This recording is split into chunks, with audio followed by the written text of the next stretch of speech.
beings in need of blood to survive. These Draculas have enjoyed the credibility of popular folklore for centuries.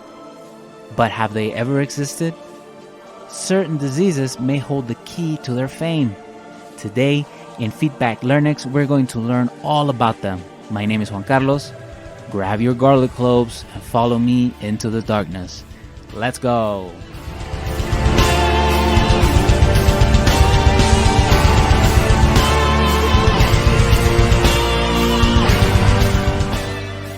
The vampire, as an aristocratic and tormented character, was born in 1816.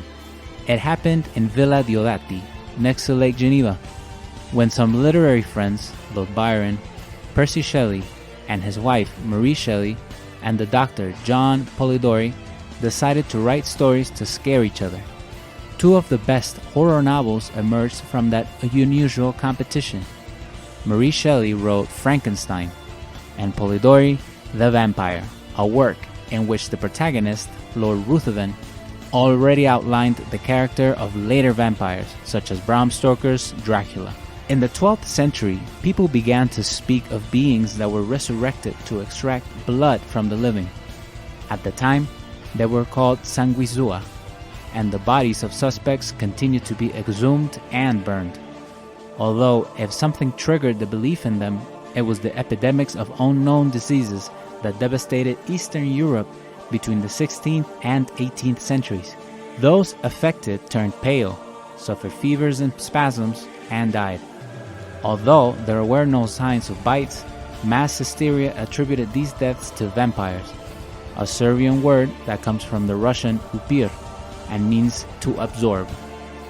Soon, there were open graves, and popular superstition completed the list of remedies against vampires. Strings of garlic around the neck, cross-shaped swords stuck in the graves, or stakes through the heart. One of the most documented cases of vampirism dates back to the 18th century.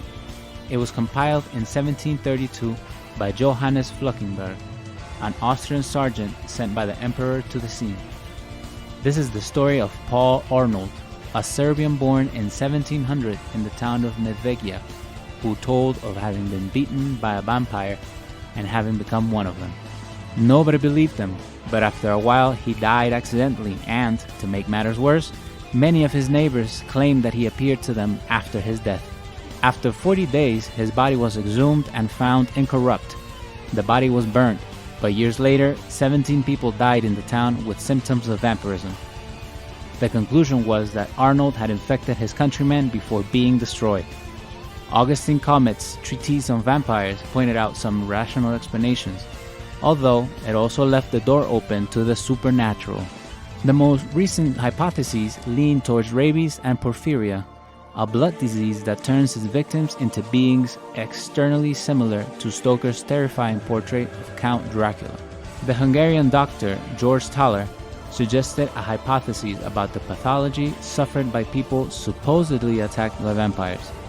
It was an anemia caused by the fasts imposed by the Orthodox Church.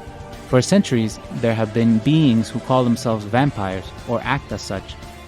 Many of them have turned out to be serial killers, such as the Hungarian Countess Elizabeth Bathory, who killed numerous virgins to bathe in their blood, in the belief that she would thus remain eternally young. The universal belief in the supernatural properties of blood has made it the object of numerous magic rituals. In addition, Babylonians, Assyrians, and Egyptians lived with evil spirits and mummies that returned from beyond to harm the living. The Romans called these beings Strix, and the Greeks Urikolakas.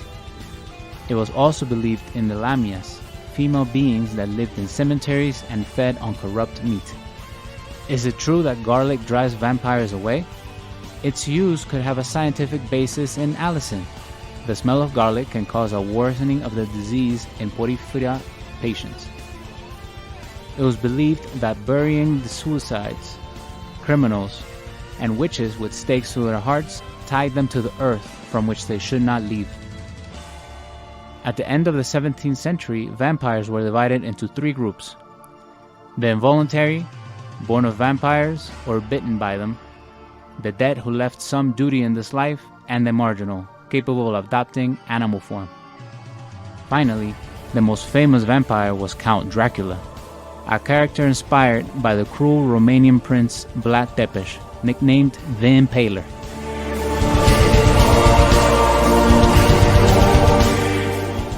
Do you believe in vampires? This information has left me wondering. Tune in next week for some more listening practice with great topics for this season. My name is Juan Carlos, this was Feedback Learnex, and I'll talk to you next week.